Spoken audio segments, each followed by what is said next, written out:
l'art contemporain, c'est la finesse. C'est mettez des carrés bleus sur Instagram pour soutenir les Ouïghours. Hein, voilà.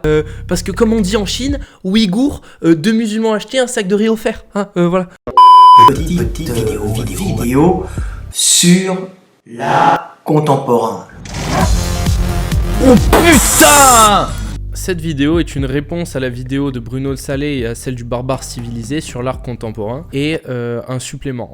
On va d'abord redéfinir qui est l'artiste contemporain ou moderne typique, quoi est-ce qu'il fait ce choix, et nous allons en prendre un cas concret. Ensuite, je vous parlerai de ma propre expérience en tant qu'artiste, en tout cas en tant qu'élève dans une école d'art, et ensuite je lancerai peut-être des pistes qui pourront être exploitées par le futur. En avant le fait de vivre sans richesse et de se rapprocher un peu plus du bonheur. Il est con. Il se croit intelligent, mais il est con. Mais avant tout, cette vidéo est sponsorisée par Red Shadow. Non mais encore, c'est pas possible. Il y a 6 minutes de vidéo, il y en a 2 sur votre placement. On le connaît, votre jeu pourri à fort. MDR, il a dit 6 minutes alors qu'il y a 10 minutes de vidéo, lol. LOL, putain, trop lol. Alors pour ces vidéos, le terme utilisé était le terme art contemporain, ce qui est assez faux car en fait on doit plus utiliser le terme art contemporain du post-seconde guerre mondiale jusqu'à maintenant, ainsi que l'art moderne, donc d'avant la seconde guerre mondiale jusqu'à 1850. Pour englober ces deux choses, j'appellerais ça l'art récent, c'est un terme un peu à l'arrache. Il est con. Je m'en branle. Donc l'art récent, qui inclut le moderne et le contemporain, est par essence plus facile à produire et plus accessible à tout le monde. Pourquoi ? Au 19e siècle, on a eu les derniers rois de France et la fin de l'aristocratie. Ça a commencé à la fin du 18e, mais le dernier c'était durant le 19e, donc notamment avec le dernier roi de France, Louis-Philippe. Avant cela, l'art qu'on considère aujourd'hui comme classique était un art réservé à des artisans qui côtoyaient l'aristocratie, qui pouvaient recevoir des commandes de ce type de personnes ou qui côtoyaient d'autres artistes d'un milieu noble. N'importe quel enculé de prolo qui forgeait une épée, il pouvait pas le lendemain se dire je vais faire de l'architecture. Donc pour citer quelques mouvements de style, il y avait en architecture la rocaille, plus dans le mobilier et dans le produit le style Louis XV, ou encore pour rester dans les meubles le style provençal. Provence, l'huile d'olive. MDR, j'ai froid. Que tu m'accuses. Ouais, c'est on change de saison, on change de gimmick. Bon, attendez, faut que je me dope pour être 2 fois plus fun les mecs. 2 fois je me dope. Vous le remarquerez, pour une fois je tourne avec un peu de lumière naturelle. Naturel ? Oui. Donc en plus de renier les mouvements classiques, et on a également renié les techniques qui en découlaient. Et on s'est retrouvé dans un art facile à réaliser et accessible à tout le monde. C'est encore le gauchisme. Ferme-la, facho. Il est un facho. Non, ouais, c'est plus ou moins ça. Mais du coup, le procédé se retrouvait plus cette fois dans la réflexion derrière l'œuvre d'art plutôt que dans la construction et la technique de cette œuvre d'art même. Alors ça, c'est ce qu'on essaye de vous vendre. Maintenant, je vais poser les notes que j'ai écrites. Je vais un peu m'éloigner du micro parce qu'on va gueuler. Mais en fait, c'est pas du tout ça. C'est juste que on a tiré vers le bas le niveau global. Et on s'est dit, ouais mais faut que en surface en fait les gens y croient quand même qu'on bosse. On va faire une jolie description derrière notre œuvre d'art. En fait c'est comme quand toi jeune fils de pute, t'es en art plastique au collège, tu vois t'as oublié de faire ton devoir, tu prends une brosse à dents comme ça, tu la trempes dans la peinture et tu fais ça sur une feuille enculée. Et tu dis oui mais madame c'est abstrait. Et si elle est pas contente, tu lui dis je vous baisse, vous comprenez rien à l'art contemporain. Et tu tapes un 16, t'es un génie Corentin. J'ai fait ça toute ma vie, aujourd'hui je suis en école de design.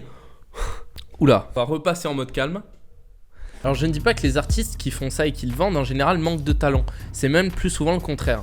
Mais je pense qu'il faut séparer 2 catégories. Les artistes qui derrière ont un bagage monstrueux, savent ce qu'ils font, ont fait du classique et du technique très longtemps, mais par choix financier et pour la renommée vont faire de l'art contemporain, ou même inconsciemment vont se mettre à aimer l'art contemporain. Je pense qu'il faut dissocier totalement ces personnes des débiles qui n'ont aucune base, qui ne savent pas dessiner, qui ne savent pas faire une construction et qui n'ont aucune notion du beau. Par exemple, dans l'art contemporain, je respecte énormément le surréalisme. En général, dans les œuvres surréalistes, on peut remarquer des bases de classique très bien maîtrisées. Bon, ce que je vous dis, ça vous paraît peut-être un peu complexe, mais du coup je vais vous prendre un exemple plus concret. La plupart des gens ne le savent pas, mais Pablo Picasso a commencé par faire du classique et du dessin technique. Puis par la suite, il s'est rendu compte en fait que ce qui allait le faire connaître et lui rapporter plus d'argent, et ce qui par la suite allait lui permettre en fait de régler des notes de restaurant pour 10 personnes à New York juste en signant le set de table, ça allait être de faire de l'art contemporain. Donc il s'est mis tout simplement à faire quelque chose qu'il n'aimait pas pour vendre. Il a appliqué une méthode capitaliste à l'art. Ce qui est marrant pour un mec qui a fait partie du parti communiste. Hein. 2 poids, 2 mesures, Pablo. Pablito. Non, sérieusement, je vais vous mettre quelques images d'une, entre guillemets, mini autobiographie qu'avait fait Pablo Picasso, où il donnait son avis sur son art. C'est pas très élogieux. Mais tu vois, lui, on peut le ranger dans la première catégorie. Les gens qui ont maîtrisé leur art et qui ensuite ont pris un virage en toute connaissance de cause. C'est-à-dire que Picasso, quand il avait 14 ans, donc toi tu te branlais encore sur des hentai en 360p sur Trixhentai, lui en fait, il faisait des dessins tellement beaux que tu te demandais si c'était une photo. Hein. Mais à l'époque, la photo n'existait pas. Hein. C'est dire le niveau du mec. Non, je crois que la photo existait, oui. Le mec était un monstre, mais par choix, il est parti dans l'art moderne, pas le contemporain. C'est là que beaucoup font l'erreur.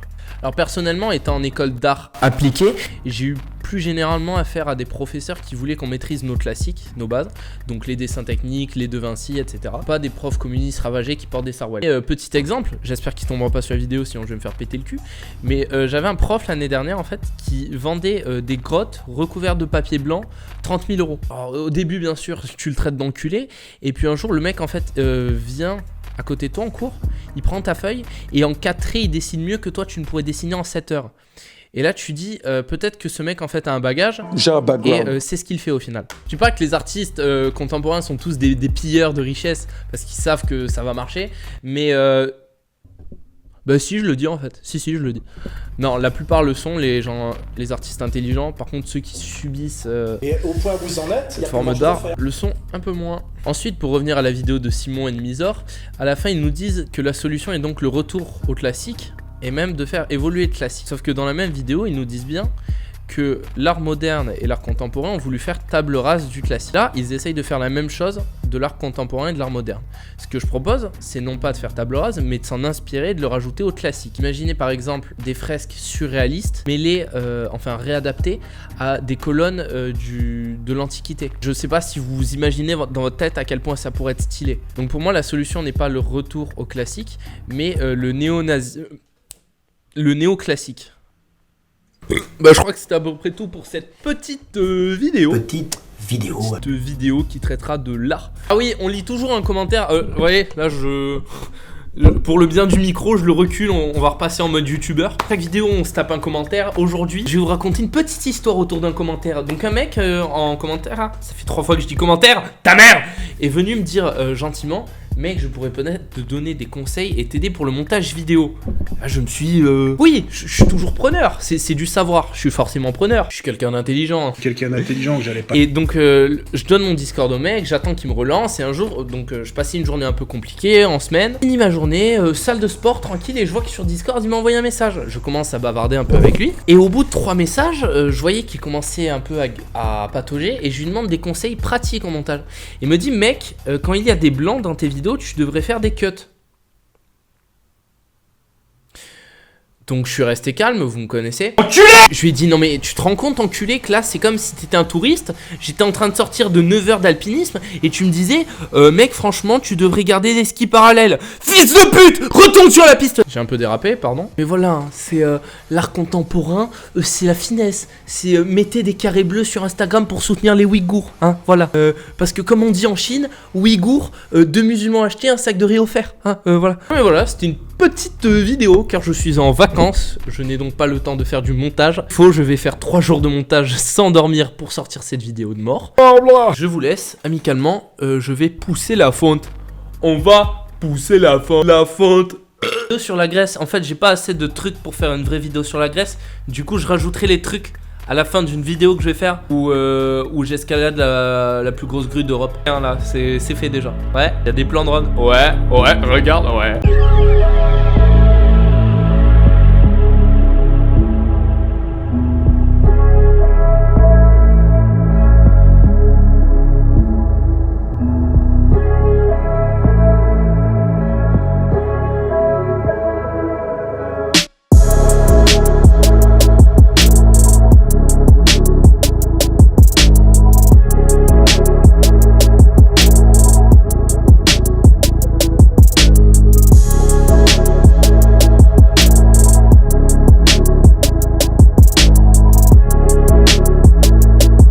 T'abonner à mon Insta sinon je te nique ta mère là putain. Voilà, écoute-moi bien, t'as les fous. les fous, frérot. Si tu vas pas, moi je vais sortir, je ramener mes collègues. T'as les fous, on va te rafaler.